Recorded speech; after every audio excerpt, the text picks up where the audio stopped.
What would you do if your parents treated your brand new Tesla like it was theirs? 3 days after my husband and I bought one, they demanded I buy them the exact same model. And when I refused for the first time in my life, they showed me exactly how little I meant to them. I used to believe that family was built on unconditional love, that no matter what happened, your parents would always have your back. I was wrong. I grew up in Los Angeles, California, in a family where love was measured in how much money you could bring home. My younger sister, Olivia Carter, was the golden child, the princess. She never had to lift a finger, never had to worry about responsibilities. Everything she wanted, she got. And me, Evelyn Carter, I was nothing more than a financial plan. At 13 years old, I was lucky enough to get a full scholarship to a prestigious boarding school. That was the first time I truly understood my place in my family. Instead of missing me, my parents were relieved. I wasn't their daughter. I was an expense they no longer had to cover. After that, I rarely came home. And when I did, my mother didn't ask if I was doing well. She didn't ask if I was happy. She didn't even ask if I had eaten. The first words out of her mouth were always the same. Did you send money home this month? At first, I didn't question it. I sent whatever I could. I thought that if I just worked hard enough, if I provided enough, they would finally love me. But I was wrong. I only realized just how wrong I was the moment they demanded I buy them a Tesla, just because I had bought one for myself. This is a true story from r/true off my chest, where people share their deepest, most painful truths. And this is Evelyn Carter's story. If you enjoy real-life stories full of emotions, make sure to like, subscribe, and turn on the notification bell for more from Reddit True Vault. I don't know what hurts more, the fact that my family never really loved me, or the fact that I spent my entire life believing that they did. I grew up in Los Angeles, California, a city where wealth determines your worth. And in my family, money wasn't just important, it was everything. My younger sister, Olivia Carter, was the golden child, the princess.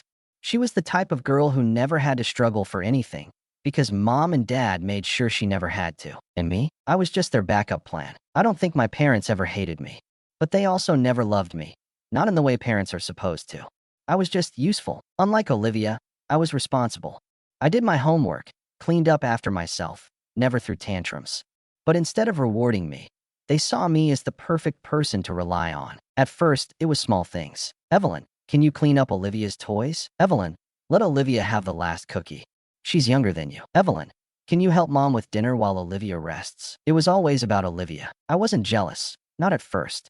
I figured maybe, just maybe, if I was good enough, if I was helpful enough, if I did everything right, they would love me just as much. I was wrong. At 13 years old, I got a full scholarship to a prestigious boarding school.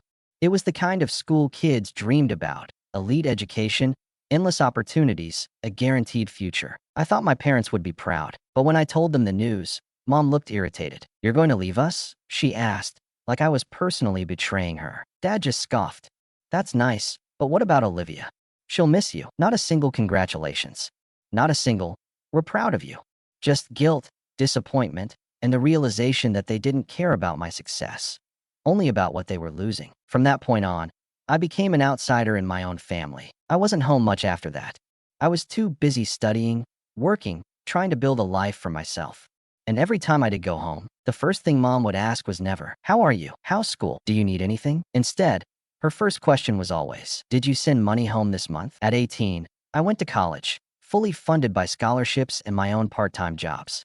My parents never had to spend a dime on me, but that didn't stop them from demanding money. Family is about helping each other. Evelyn, you have a job now, right?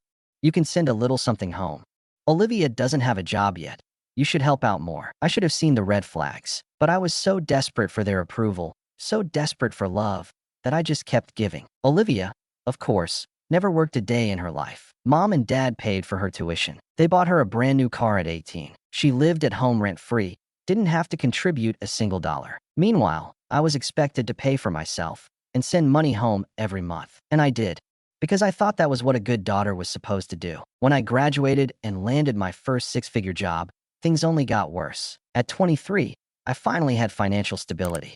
And I thought, for the first time, maybe now my parents will love me. Instead, they doubled down. Mom demanded a separate credit card in my name, so she could buy essentials whenever she needed. Dad insisted I send money home every month, because raising you was an investment, and now it's time for you to pay back. Olivia only ever texted me when she needed something. I should have said no, but I didn't, because, after all, this was my family. And isn't family worth sacrificing for? Nathan Carter wasn't rich. He wasn't some high-powered CEO or millionaire investor, but he was kind. He was supportive.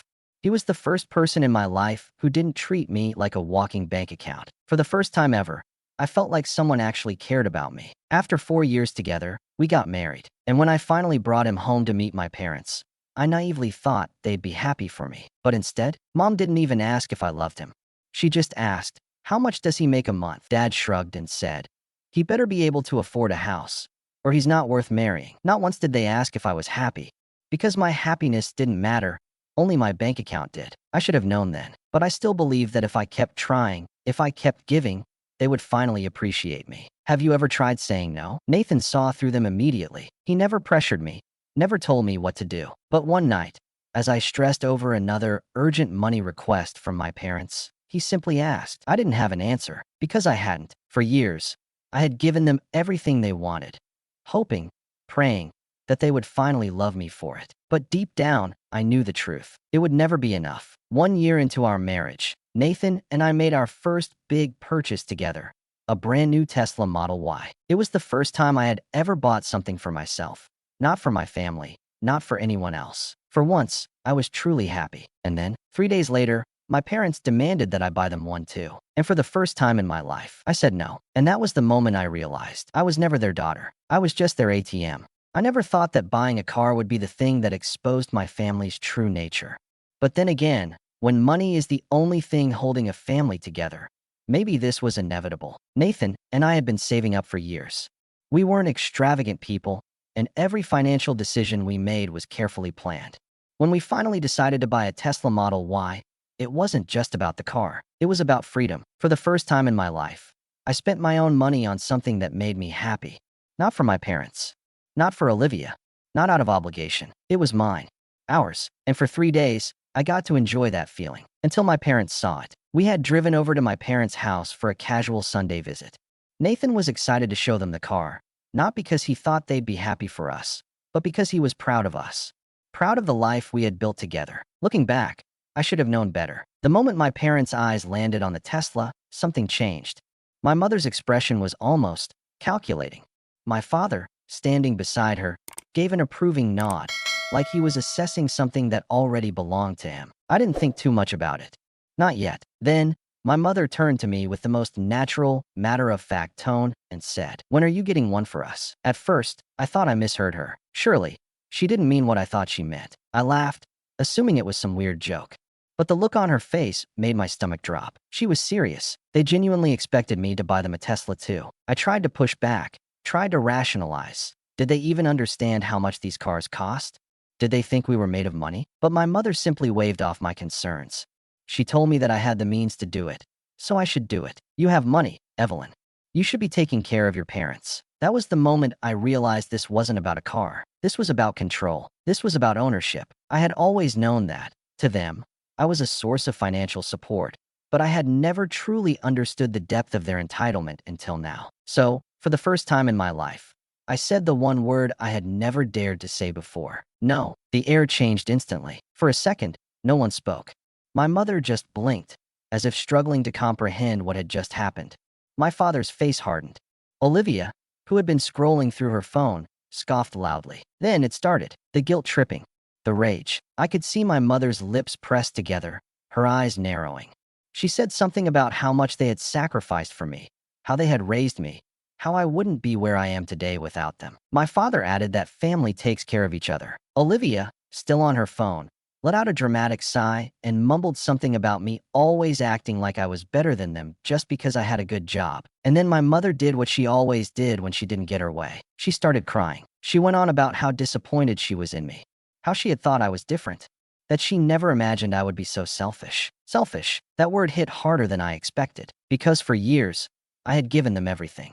I had worked myself to the bone, given them thousands and thousands of dollars, put their needs before mine, hoping, praying, that one day it would be enough. And now, because I said no one time, I was selfish? I should have felt angry. But I didn't. I just felt tired. Tired of justifying myself. Tired of explaining. tired of trying to earn love from people who only valued me for what I could provide. So I didn't argue. I didn't try to defend myself. I simply turned to Nathan and said, "Let's go." My mother gasped. I heard my father mutter something under his breath.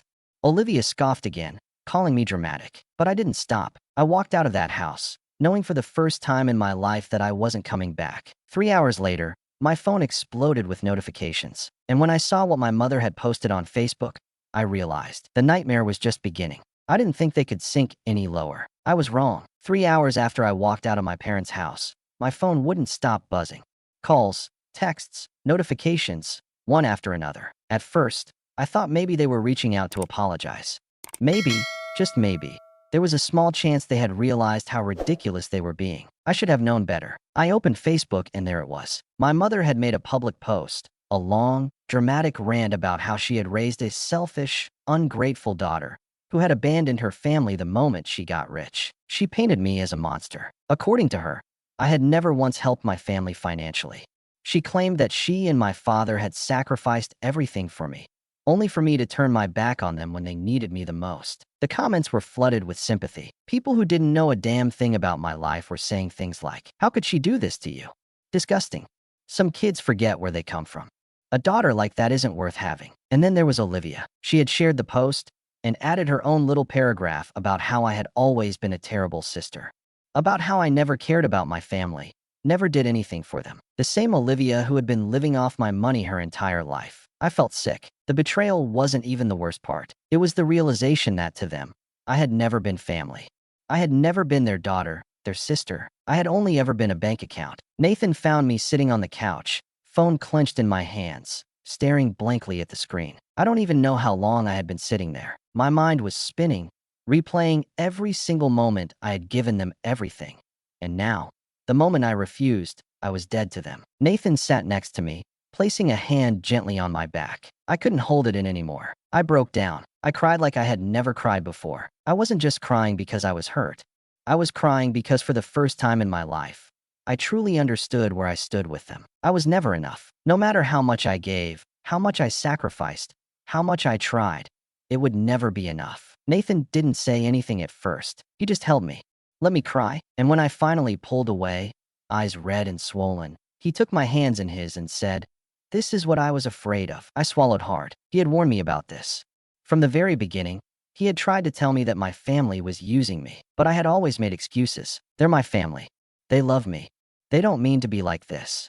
If I just keep helping them, maybe one day they'll appreciate me. Nathan had never forced me to see the truth. He had just waited for me to be ready. And now, there was no denying it anymore. They had humiliated me publicly, lied about me publicly, turned my entire extended family and their friends against me, all because I refused to buy them a car. A damn car. I didn't respond to the post. Nathan told me it wasn't worth it. At first, I felt helpless, like I had no control, like they had already won. But then, I realized something. They were doing this because they thought they still had power over me. They thought I would come crawling back. They thought I would break under the pressure, that I would apologize and do whatever it took to be accepted again. And for the first time in my life, I decided to do the exact opposite. I went on my phone and started blocking. Blocked my mother, blocked my father, blocked Olivia. Every single relative who commented under that post, blocked. And then, I sat back and took a deep breath. I had never felt so free. Nathan was proud of me, but he also knew it wasn't over. "They're not going to stop," he told me.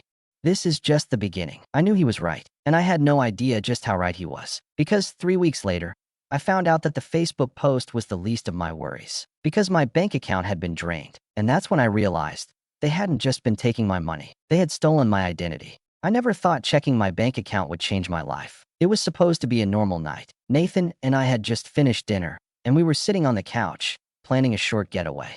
Nothing extravagant, just a weekend trip to clear our heads after all the drama with my family. I opened my banking app, expecting to see the comfortable balance I had worked so hard for. Instead, I saw numbers that made my heart drop. $347.89. That was all that was left. For a second, I thought I was seeing things.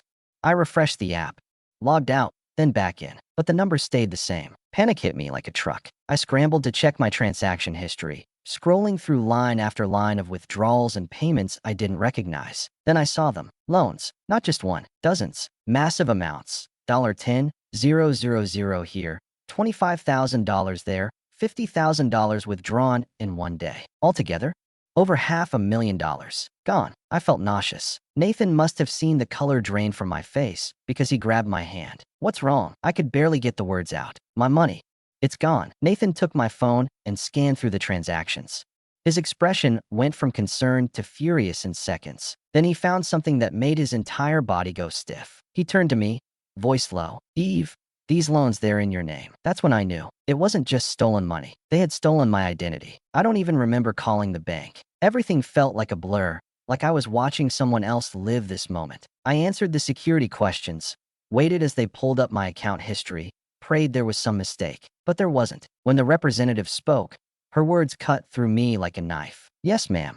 These loans were signed by you and your co-signers, William and Margaret Carter. I couldn't breathe. My own parents. They had forged my signature, used my name to take out hundreds of thousands of dollars. And I had been paying for it this whole time without realizing it. I don't know how I got through the rest of that call. I gave them everything they needed to start an investigation, filed a fraud claim, requested statements. By the time I hung up, my hands were shaking. Nathan pulled me close, rubbing my back, whispering that we would fix this. But I couldn't stop the wave of betrayal crashing over me. This wasn't just about the money. It was about years of manipulation, years of my parents telling me to trust them, years of me blindly handing over my paycheck because I thought that's what a good daughter was supposed to do, years of being told that family comes first, when, in reality, they had never put me first. Nathan was the one who convinced me to call them. I didn't want to. I was terrified of hearing my mother's voice, knowing what she had done, but I needed to hear it from them. I needed to know if they even felt guilty. So I called. She picked up on the first ring, and before I could even say anything, she sighed like I was annoying her. Oh, finally. I thought you were going to ignore us forever. I will never forget this conversation. I asked her straight out, Mom, did you take out loans in my name? Silence. Then, in the most casual tone, she said, well, of course. We needed the money, Evelyn, like it was the most normal thing in the world, like it was no big deal. I felt something inside me snap. You stole $500,000 from me. She laughed. Oh, don't be dramatic. You make plenty of money. What's a few loans? A few? I was literally broke because of them. I don't remember everything I said after that. I know my voice was shaking. I know I asked her how she could do this to me, and I know that she didn't care. All she said was, we raised you. We spent money on you your whole life. You owe us this. Owe them. Like my existence was a debt to be paid off. Nathan took the phone from me before I could say anything else. I was too stunned to speak anyway. But my mother? She just kept talking, kept defending herself, kept saying that I was selfish for not being grateful that she and my father had taken care of me at all. As if that's not what parents are supposed to do. As if I was just some investment they expected a return on. And the worst part? Olivia was in on it too. My dear little sister, who I had been supporting financially for years, had been using a credit card in my name to fund her lavish lifestyle. My money had paid for her designer bags, luxury vacations, 5-star dinners. And when Nathan confronted her, she just scoffed. Jesus, it's just money. Just money. I didn't cry. Not this time. I just sat there, staring at my hands, feeling something shift inside me. I had spent my entire life believing that if I gave enough, if I sacrificed enough, if I proved myself enough, they would finally love me. But they never had. They never would. Nathan squeezed my hand. His voice was calm, steady. Eve, they don't love you. They love your money. And for the first time, I believed him. I hung up. And this time, I didn't look back. I knew what I had to do. It was time to fight back. I used to think that walking away was the hardest thing I would ever do. I was wrong. Fighting back was harder. For the first time in my life, I wasn't just enduring their abuse. I was retaliating. Nathan was the one who called the lawyer first. I was still numb from everything. From the betrayal, from the lies, from the sheer audacity of my family to treat me like this. But Nathan? He was furious. I sat in silence as he laid everything out.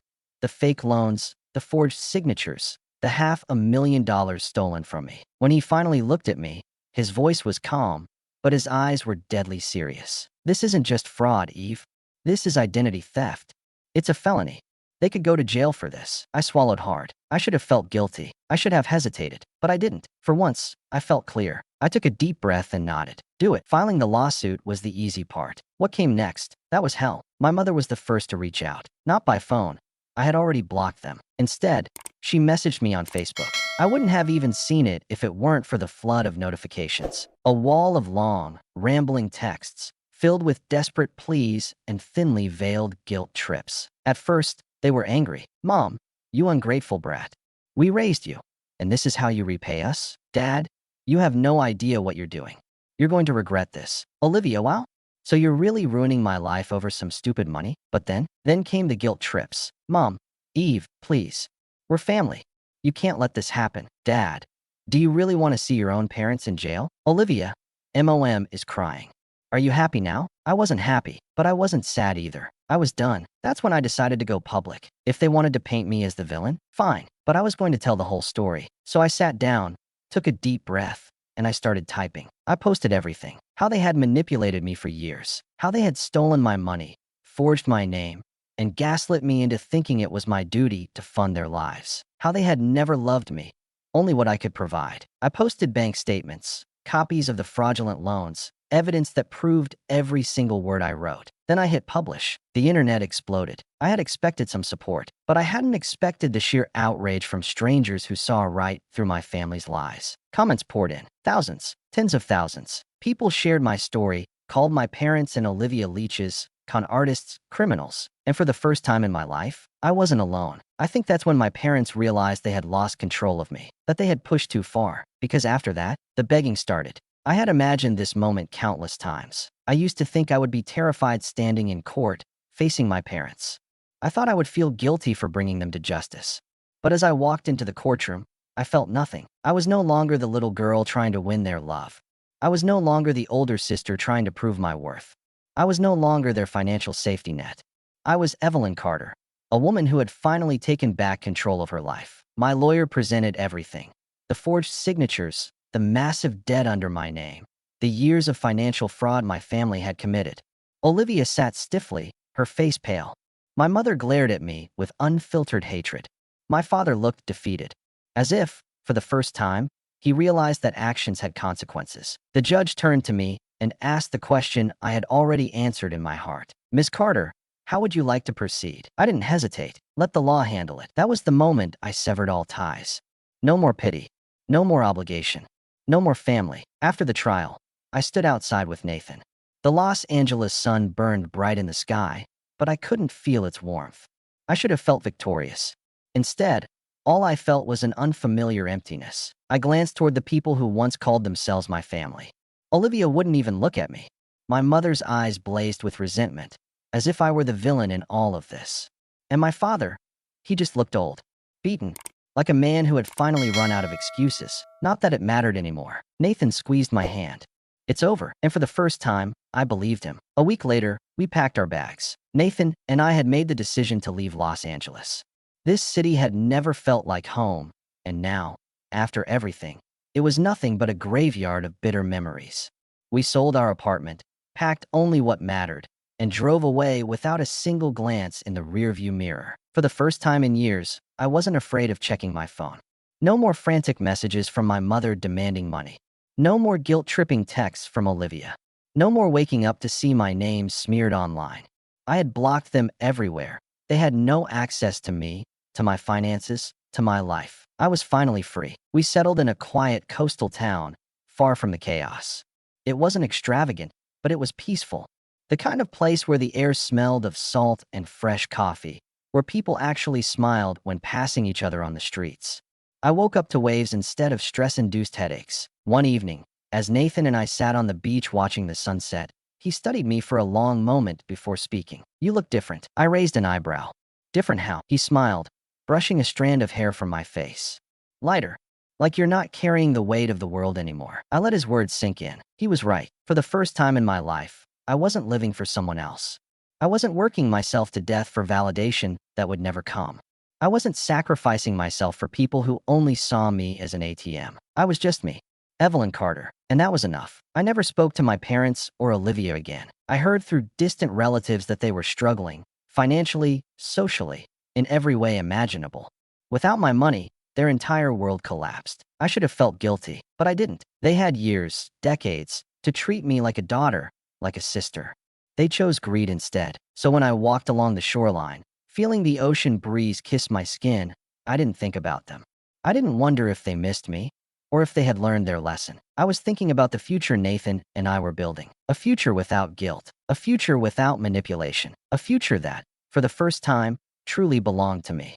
The transition from my old life to my new one wasn't instant. Healing takes time. There were still nights I woke up, expecting to see messages from them, expecting the weight of obligation to settle back on my shoulders. But each time, I reminded myself, I was free. I had broken the cycle. One afternoon, as the sun dipped low, casting golden hues over the backyard, I stood by the grill, flipping steaks with Emily and Sophia, two of my closest friends from college. Laughter filled the air, mingling with the scent of grilled food and the salty ocean breeze. This was family. Nathan handed me a glass of wine and kissed my temple. "You okay?" I met his gaze and smiled. "Yeah.